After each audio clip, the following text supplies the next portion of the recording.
The phone screen flickered in the dark room. Ceres Thormal stared at it, unable to breathe. The faint hum of the old house around her seemed to grow quieter, as if the world itself had gone still. There was no sound, no movement, except for that one thing, the message on her phone. It wasn't from anyone she recognized, not a name, not a number, just an unknown text that had arrived with no warning. She opened it with trembling hands. "I'm not gone. I never left. Have you found it yet?" Ceres blinked, her heart skipping. The words felt too familiar, like an echo from her past. Her eyes flicked across the screen again, searching for a hint of who could have sent it. She wasn't sure what she was expecting. Maybe a name or a sign that it was some cruel prank. But there was nothing. No number, no indication of who had written this chilling message. She sat there in her room staring at the message for what felt like hours, though only minutes passed. She tried to shake the unease creeping through her veins, tried to convince herself it was nothing, just a wrong number or some automated message. But she couldn't ignore the cold shiver running down her spine. She glanced around the empty room. Nothing seemed out of place, but that one simple line dug its claws into her mind, dragging her back to a time she had long tried to forget. "Have you found it yet?" The phrase hung in the air like smoke, reminding her of something she had buried deep within her mind, something from her childhood, something her brother Jorik had been obsessed with before his death, a strange object he had found when they were younger, something he couldn't stop talking about, something he had called the key. The key to what, he'd never said, but it had scared him, scared them both. The memory surged like a flood, overwhelming her senses. She shook her head, trying to push it away. This was impossible. Jorik had died 10 years ago. She remembered it clearly. The scream in the night, the police, the sudden emptiness that followed. There was no way he could still be sending her messages. He was gone. But the feeling gnawed at her, the feeling that something wasn't right. Her fingers hovered over the phone, her mind racing. Could it be a mistake? Some glitch? But the message felt too real, too personal to be just a mistake. She swiped through the rest of the conversation, searching for any clue that might explain this, anything that could make sense of it. But there was nothing, just that one sentence. Her mind spun as she reached for the call log. She didn't recognize the number, not at all. It wasn't anyone from her contacts, not a single name, not a number she had ever seen before. Panic began to creep in, tightening its grip around her chest. She thought about calling the number, but the thought of hearing Jorik's voice again after all these years stopped her. The last time she had heard him speak, it was before the accident. She tried to calm herself. Maybe it was just a coincidence. Maybe it was someone who had found her number and decided to mess with her. But no, that didn't make sense. This felt different. Her breath quickened, and her hands trembled. Her mind wouldn't stop racing, spinning in a circle of panic and confusion. And then, just as she was about to turn off the phone and bury herself in the comfort of sleep, another message popped up. "Too late now. You've started the chain." Ceres froze. The words hit her like a physical blow, and her heart hammered in her chest.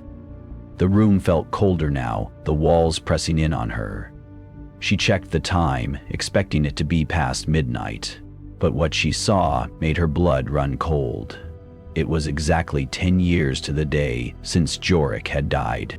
A chill ran through her entire body. No, this couldn't be real. Could it? How could this be happening? The message was clear now. This wasn't just a prank. It wasn't a glitch. It was something much worse. Something tied to that day, to Jorik's death, to the chain. Her phone buzzed again, a low growl filling the air, a sound she couldn't explain, vibrating from deep within the phone. It was as if the message itself was alive, taunting her, pushing her closer to something she wasn't ready to face. Ceres dropped the phone, her hands shaking, the screen glowing faintly in the dark. She had started something she couldn't undo. The text, the growl, the timing, it all pointed to something she couldn't ignore. Jorik's death, the object he had obsessed over, the messages, and now this, whatever it was, she was caught in its web. The cold, eerie silence of the room swallowed her, the hairs on the back of her neck standing up. The clock ticked on. Time was running out, and Saris didn't know how, but she knew. She had just opened a door. Saris could barely breathe as she stood in front of the old house. The memories of her childhood home, once full of life, now only echoed in the hollow walls. 10 years had passed since Jorik's death, and the house had remained abandoned ever since. No one dared to enter, not even her. She had left everything behind, even the unbearable weight of grief that had haunted her since that night. But now, with those unsettling messages still lingering on her phone, she had no choice but to return. Her fingers curled around the cold, rusted doorknob, and with a sharp inhale, she pushed it open. The air inside was stale, thick with dust and the scent of decay. The silence was deafening. Every step she took seemed to echo louder than the last, as if the house itself were holding its breath. Her eyes scanned the familiar rooms, but everything was different. The walls that once held so many memories now felt cold, forgotten, as if time had swallowed them whole. And yet, in the back of her mind, something tugged at her, an unease that made her skin crawl. She walked through the hallways, the floor creaking under her weight. Her mind drifted back to the days when she and Jorik had spent countless hours in this very house, before everything changed. Jorik had always been different, quiet, distant. But there had been a time, shortly before his death, when something had consumed him. It was an object, a strange relic he had found, buried in the woods behind their house. He had never told her exactly what it was, but he had always said it was important, that it could open doors. Saris shivered, the thought of that object sending a jolt of fear through her chest. What had Jorik really known? What had he been so desperate to uncover? As she wandered deeper into the house, her heart pounded louder in her ears. The unease grew stronger, pulling at her with every step. She passed the old kitchen, the living room, the stairs that led to the second floor, but it wasn't until she reached the study that she felt something stir. A deep, undeniable pull to the room where Jorik had spent most of his time. The study was just as she remembered it, cluttered, dim, and filled with the scent of old paper. She hesitated before pushing the door open. The room felt colder, like something had been waiting for her to come back. As she stepped inside, her eyes flicked to the desk in the corner, the one Jorik had always worked at. It looked untouched, as if time had frozen the moment he had left. But Saris couldn't ignore the feeling that something had shifted in the air, the feeling that something was hidden here, something important. Her gaze scanned the room and then she saw it. A small, hidden drawer in the corner of the desk. It was almost imperceptible, tucked away behind a stack of old papers. She reached for it, her hands trembling. The drawer slid open with a soft creak, revealing a weathered journal, its pages yellowed with age. Her breath caught in her throat. She had never seen this before, never known that Jorik had kept something like this hidden away. Saris opened the journal carefully, her eyes scanning the first few pages. At first, it seemed like the usual ramblings of a young man, notes, sketches, observations. But as she flipped further, she felt a strange unease creeping over her. Jorik's handwriting grew more erratic, the entries darker, filled with obsession. And then she saw it. The Null Shade. The name sent a chill down her spine. The Null Shade. Jorik had written about it in almost every entry. At first, it was just a mention here and there, a creature, an entity, something that lurked in the shadows, waiting. But as the entries went on, the tone shifted. Jorik's words grew more frantic, more desperate. The Null Shade is waiting. It feeds on the living, one entry read. Once it touches you, there's no escape. Saris recoiled, her fingers trembling as she turned the page. The rest of the journal was filled with disturbing details. Jorik had tried to bind it, to trap it, to keep it from crossing over into their world, but it hadn't worked. She had to stop herself from reading further, her heart racing. Was this what Jorik had been trying to do? Was this what had killed him? Her mind raced, the implications of what she had just read sinking in. Had Jorik unknowingly summoned the Null Shade? Was this the same entity that had been tormenting her with the mysterious messages? Could it be? Her stomach twisted in knots as she tried to make sense of it all. And then, just as the dread started to consume her, the temperature in the room dropped sharply. Saris's breath came out in visible puffs, and a sudden chill swept over her. The hairs on the back of her neck stood up, and she felt an icy sensation crawl across her skin. She froze, listening. At first it was quiet, but then, faintly, she heard something. Footsteps. Slow, deliberate footsteps. They echoed through the room, drawing closer, growing louder with each passing second. Saris's heart thudded in her chest as she slowly turned around. The room was empty, nothing but shadows and dust. But the footsteps didn't stop. They were right behind her now, getting closer, closer, until the sound was deafening. She whipped around, expecting to see someone standing there, but the hallway was empty. The silence that followed felt suffocating, like the entire house had become alive and was watching her, waiting for her next move. And then her phone buzzed. Her fingers shook as she pulled it from her pocket, the screen lighting up in the darkness. A message. She stared at it, unable to process what she was seeing. "I'm watching." Siri's breath caught in her throat. The message seemed to come from nowhere. No sender, no number, just that simple sentence. Suddenly she felt it. Something cold, something unseen. A hand. It brushed lightly against her shoulder, sending a jolt of terror through her body. She spun around, but there was no one there, no one to explain the icy touch, no one to explain the sound, the message, the fear that was now coursing through her veins. Her heart raced as she stumbled backward, her pulse pounding in her ears. She couldn't stay in this house any longer. Whatever this was, whatever had followed her here, it wasn't going to let her go. The house had never been empty, not truly. Something had been waiting, and now it was too late. The null shade was real, and it had been watching her from the very beginning. Ceres couldn't shake the feeling that something was wrong, even in the light of day. It wasn't just the messages, it was the creeping, gnawing sense that she wasn't alone, even when no one was there. She hadn't told anyone about the cold hand on her shoulder, the footsteps that followed her, or the mysterious messages. But it didn't matter. The dread had already seeped into her bones. It was when she received the call from Inspector Sar Nix that the fear solidified into something far darker. The detective had been involved in Jorik's death investigation years ago, and the case had never truly been closed. He had reached out to her after hearing about the strange occurrences surrounding her brother's passing, and the more he spoke, the more Saris realized just how much she hadn't known. "I need you to listen to me, Saris." Nick's voice was steady, but there was an underlying urgency. Jorik's death, it wasn't an accident. He paused, as if weighing his words carefully. It was ruled as such, but there's too much that doesn't add up. The circumstances surrounding it. There was occult activity, things that didn't make sense. I think your brother was involved in something darker than anyone realized.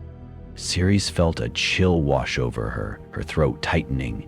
She had always known there was more to Jorik's death, something buried beneath the surface, but hearing the words out loud made it real. She had thought it was just the grief clouding her judgment, but now, Nix's words felt like confirmation of her worst fears. "The occult?" she whispered, as though the words themselves might summon something. "I believe so," Nix replied. In the months leading up to his death, there were reports of strange behavior, unusual rituals, and even some sightings. People reported seeing him in the woods late at night, speaking to himself, acting like he was being led by something. Sirius's stomach twisted in knots. The memories of Jorik's erratic behavior, his obsession with the strange object, all of it began to make sense in a horrifying new way. She could still hear him, the way he had spoken of things she couldn't understand, the cryptic phrases that had once seemed harmless. She had never realized how close he was to whatever it was that had been lurking in the shadows of their lives. Days passed, and the unsettling feeling only grew. Saris's home began to change in ways she couldn't explain. Objects would shift on their own, as though they were trying to get her attention. A chair might be in a different spot than she'd left it, or a book would fall off the shelf without cause. Strange noises echoed through the walls at night. Whispers, distant thuds. the sound of someone walking in the halls when she knew she was alone. It felt like something or someone was watching her every move. The house was no longer her sanctuary, it was a prison. And then Nick showed her the footage. It was grainy, old, but it was clear enough to send a shiver down her spine. It was from one of the last days Jorik had been alive. He was in his apartment, pacing frantically, scribbling furiously in his journal. His eyes were wide, his face pale, as if he were losing touch with reality. He muttered to himself, repeating strange words, incoherent at times, but always with a tone of fear. "It's here. It's coming for me. I can feel it moving in the shadows." His voice, barely a whisper, crackled through the footage. Ciri's heart pounded. That was the Jorik she had known, the one who was no longer her brother, but a man haunted by something she couldn't understand. The last frame of the footage was the most chilling. He had turned towards the corner of the room, his face frozen in terror, his body stiff with fear. As the camera caught the movement, there was nothing there. Nothing but darkness. But Jorik's eyes were locked on something in the empty space. He saw it. Saris whispered to herself, her voice trembling. He saw what we couldn't. She could barely process what she had seen. The fear that had once been vague, like a distant whisper, now seemed to be closing in on her. The messages, the footsteps, the unease. It was all tied to her brother's death, to whatever he had uncovered, and now it was coming for her. Nix's voice broke through her thoughts. "Ciris, I think the entity Jorik was trying to keep at bay is still active. It's feeding off your fear. Whatever he started, whatever he opened, it's still here." The words hung in the air like a heavy fog. "It's feeding off me?" Saris repeated, her voice cracking. The realization struck her like a blow to the chest. The nullshade wasn't just haunting her. It was feeding on her, growing stronger every time her fear deepened. The pressure in the room seemed to intensify. Saris could feel the walls closing in. She was being hunted, but not by something as simple as a person. No, the nullshade was not something she could fight or outrun. It was an entity, something ancient and powerful, something that thrived on the terror it sowed. She felt a growing paranoia take root. The longer she stayed in the house, the more she felt like it wasn't just the house that was haunted. What if Nix wasn't what he seemed? What if he had been manipulated by the nullshade, drawn into its web like Jorik had been? What if, in the end, no one could be trusted? As the days passed, Ciris found herself slipping deeper into the grip of fear. And then, it happened again. While investigating an old church mentioned in Jorik's journal, Ciris had stumbled across something she wasn't prepared for. Hidden beneath the floorboards, she had found an altar. Strange symbols carved into the stone. A residue of something ancient, something sinister. She had hesitated before reaching out to touch one of the symbols, feeling a strange pull towards it. But as soon as her fingers brushed the stone, pain exploded through her body, searing and relentless. She gasped, stumbling back, her breath coming in ragged gasps. Her phone rang. She could barely breathe as she looked at the screen. The number was unfamiliar, but somehow it felt like a warning. And then the voice came through the speaker, low, distorted, like it was being dragged through a tunnel. "Ciris," the voice rasped, sending a cold shiver through her entire body. "It's too late. The nullshade is inside you." Ciris's blood ran cold. She dropped the phone, her hands shaking uncontrollably. How? How could Jorik still be speaking to her, still reaching out from beyond the grave? And what did it mean? Was it already too late? Was the nullshade truly inside her? The question burned in her mind, but the answer was already clear. It had been there all along, feeding off her fear. And now she was trapped in a nightmare with no escape. Ciris couldn't escape the pull of the dark force closing in on her. The terror that had started as a distant whisper was now a roaring presence in her life, clawing at her every step. The nullshade was more than a haunting. It was a force that fed on fear, one that had already claimed her brother and now seemed intent on devouring her as well. She knew that if she didn't act, if she didn't find a way to stop it, she would lose everything. Jorik's death, the messages, the growing sense of being watched. Everything pointed to one horrifying truth. The nullshade was real, and it was after her. In her desperation, Cirrus turned to Dr. Ileana Grieve, a woman known for her expertise in paranormal phenomena. If anyone could help, it would be her. Dr. Grieve had spent years studying dark entities, spirits, and ancient forces, and Cirrus hoped that maybe, just maybe, she could offer a solution. When Cirrus explained everything, the messages, the ritual Jurek had been involved in, Dr. Grieve listened quietly, her expression serious. After a long pause, she finally spoke, her voice tinged with dread. "The Nullshade is not just a ghost, Cirrus," Dr. Grieve said, her eyes dark with knowledge. "It is an ancient entity, tied to human fear and death. It thrives on the terror of those it chooses, manipulating them until they are driven to madness or death. Jurek wasn't just obsessed with an object, he was trying to control it. But he failed. Now the Nullshade is hunting you." Cirrus felt her stomach drop. She had feared this. The idea that something as old and powerful as the Nullshade could have such control over her, that her brother had been lost to it, was almost too much to bear. But Dr. Grieve wasn't done. The only way to stop the Nullshade now is to complete the ritual Jurek had started. Dr. Grieve explained, her tone grim. "You'll need to perform the same ritual he was trying to finish. But be warned, this entity does not go quietly. If you fail, it will consume you both." With no other choice, Cirrus agreed. The ritual was their last hope, and she wasn't going to back down.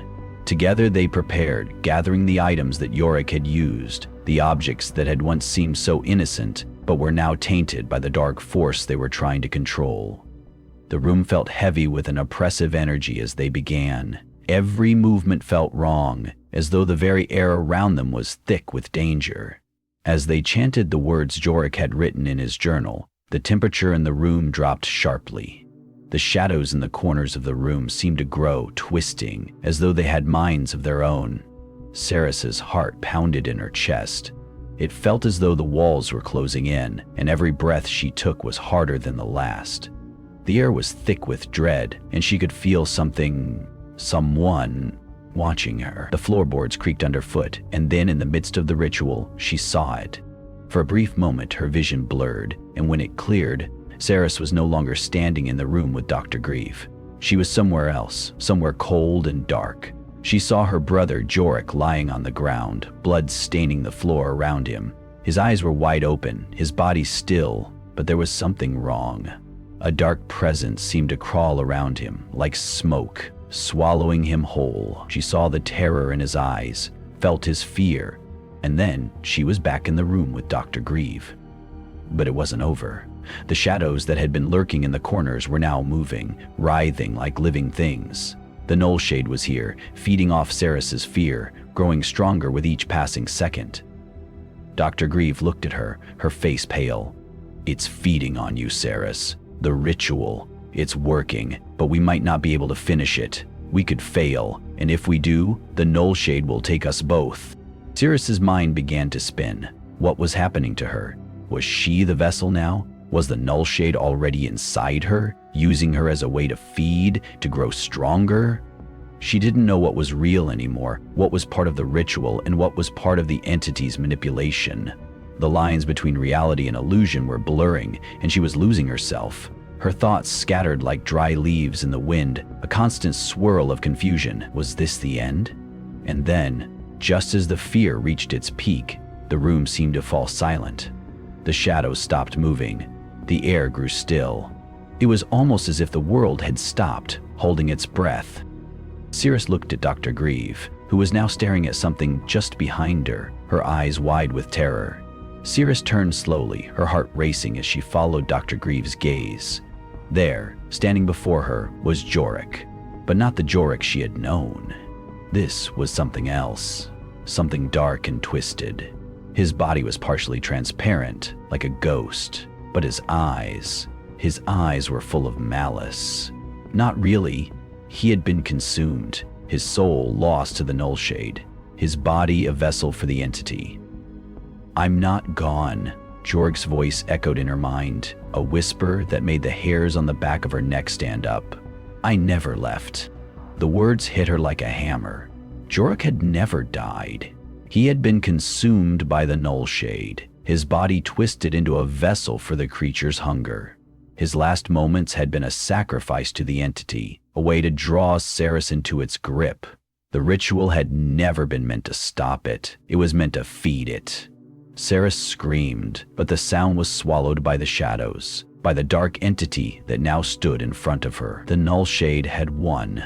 It had taken Jorik, and now it had taken her too. Saris stood at the entrance of the old church, her breath visible in the frigid air. The building loomed before her, dark and ominous, as though it had been waiting for this moment. The silence inside felt suffocating, the kind of silence that makes you feel like you're being watched, like something unseen is waiting for you to make the wrong move.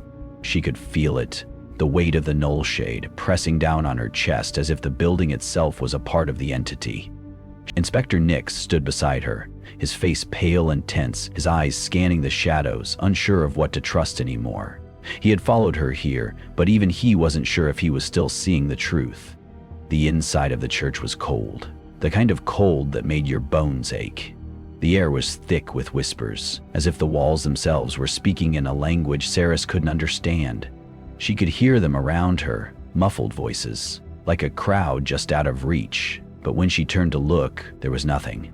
Only the darkness, the kind of darkness that made it hard to remember where the room ended and the shadows began. Every step she took felt heavier, as though the ground was pulling her down, urging her to stop.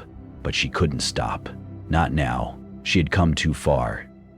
Saris began the ritual, reciting the words that were meant to seal the null shade away for good. But as she spoke, the shadows around her grew restless. They twisted and turned, moving like living things, creeping in closer with each syllable.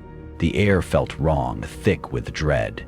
She felt the ground shift beneath her feet. The very walls of the church seemed to bend and warp, as if reality itself was twisting. The null shade was fighting back, resisting her every move. She could feel it, pushing against her mind, its presence clawing at the edges of her thoughts.